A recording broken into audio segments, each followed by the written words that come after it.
संयंत्र यहाँ पर लग रहा है, इन सभी कार्यों के शुभारंभ के अवसर पर ये विकास की एक नई आभा के साथ ये पूरा क्षेत्र जगमगाएगा, रोजगार की अनेक संभावनाएं यहाँ पर बनेंगी।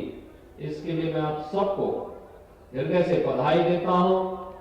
बलरामपुर चीनी मिल्स के एमडी, ग्रुप के एमडी श्री विवेक सरावगी जी और उनकी पूरी टीम का हृदय से अभिनंदन करता हूं और आप यहाँ के सभी किसान भाइयों बहनों का भी हृदय से अभिनंदन और स्वागत करता हूं। भाइयों बहनों,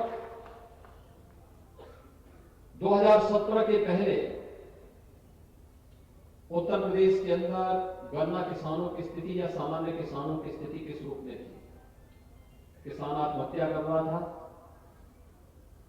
प्रदेश में एक और किसान अपनी मेहनत से अन्न उत्पादन करता था, लेकिन उसकी क्रय की कोई व्यवस्था नहीं थी। जनता भूख से मरती थी।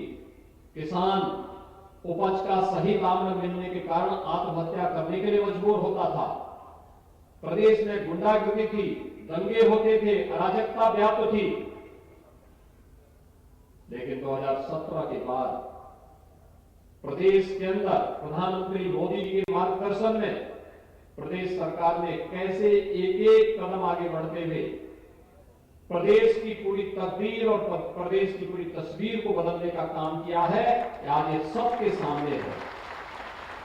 आज चीनी मिलों के गन्ना मूल्य का समय में भुगतान की कार्रवाई हो या फिर गेहूं, धान, दलहन, तिलहन इनके क्रय केंद्र स्थापित करते हुए अकेले गेहूं का ही गोंडा जनपद में 92,000 कुंटल से अधिक का क्रय अकेले आपके गोंडा जनपद में हुआ है, जिसमें एमएसपी न्यूनतम समर्थन मूल्य किसान के खाते में सीधे गया। ये काम 2017 के पहले नहीं हो पाता था। आड़ती खरीदते थे, मुनाफा आड़ती कमाता था, किसान ठगा हुआ महसूस करता था।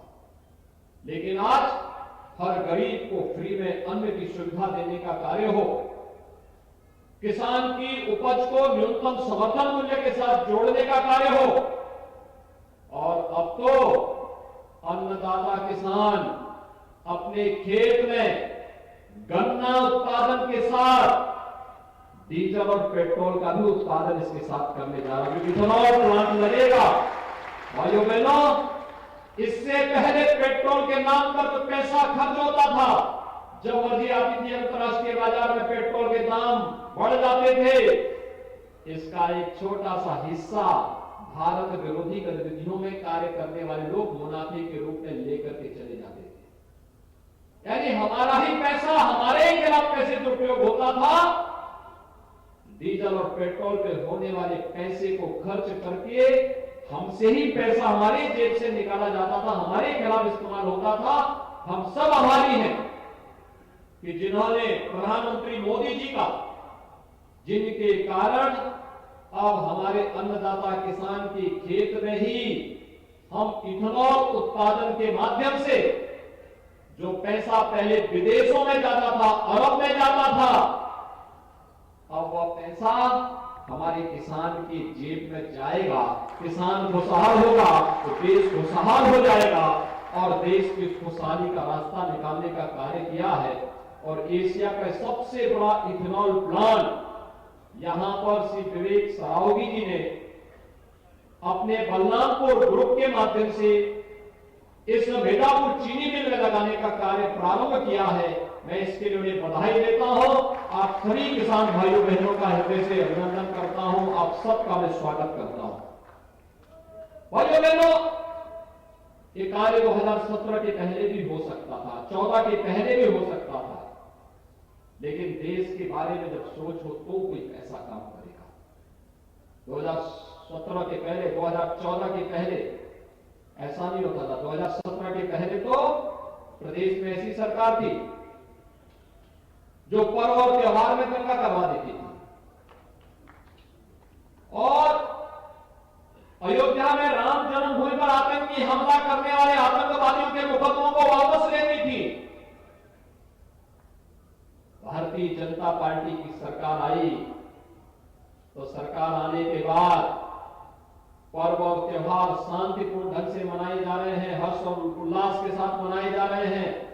आपके पर्व और त्योहार के सामने तो अब कोरोना भी मार खा गया है। आप देख रहे होंगे पूरी दुनिया कोरोना से तप रही है।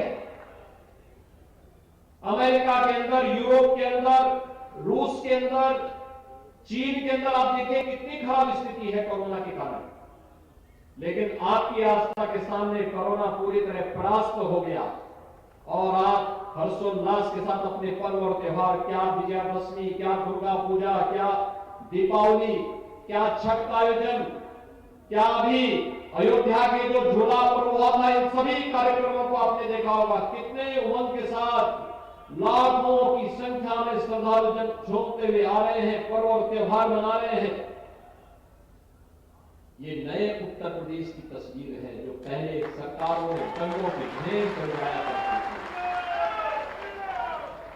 हमारी सरकार आई,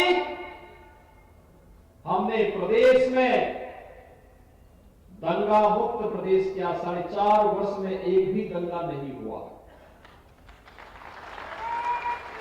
आतंकवादियों को भारतीय जनता पार्टी की सरकार में उनकी मांग में घुस घुस करके आतंकवादियों को मारा गया।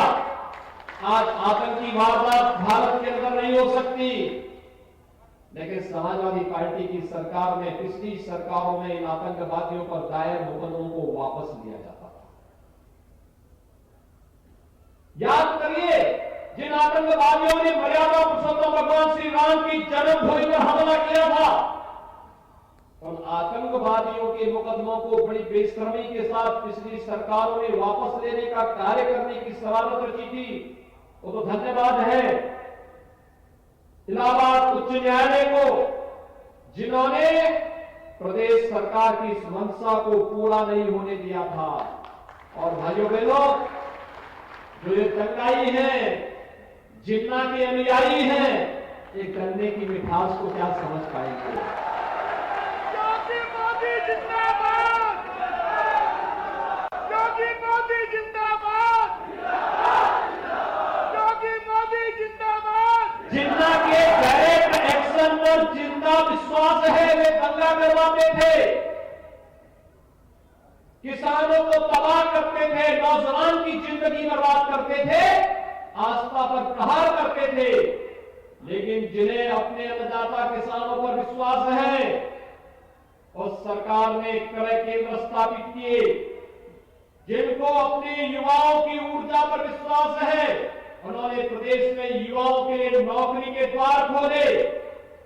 और जिन्हें आस्था का सम्मान करना था, उन्होंने अयोध्या में भगवान राम का भव्य मंदिर के निर्माण का कार्य भी आगे बढ़ाया।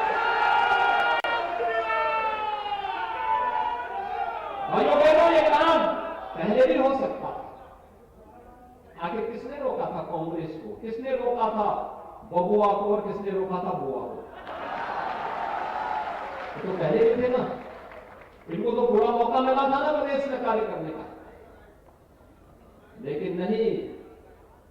पहले विकास के लिए भी काम होता था, भाई भतीजेवाद के लिए काम होता था। अपना पराया था, जाति के नाम पर आते थे, क्षेत्र के नाम पर आते थे, बेईमानी और भ्रष्टाचार फैलाते थे, दंगा करवाते थे। इनके दोहरे चरित्र में कभी मत आना, उनके बहकावे में कभी मत आना, क्योंकि इन लोगों के बयानों से तो गिरगिट भी कभी कभी शर्मा जाएगा। जैसे रंग लोग बदलते हैं, बार बार रंग बदलते हैं। आज भाइयों बहनों, अकेले गोंडा जनपद में हम लोगों ने विगत 4.5 वर्ष के अंदर 42,000 लोगों को प्रधानमंत्री आवास उपलब्ध कराए हैं, अकेले आपके गोंडा जनपद के अंदर। और मुख्यमंत्री आवास योजना को भी अगर ले ले तो ये संख्या और भी 3-4 हजार और बढ़ जाती है। एक बड़ी संख्या, हर गरीब के पास आवास हो। गरीब की तो कोई जाति नहीं होती। गरीब का कोई मत और मजहब नहीं होता।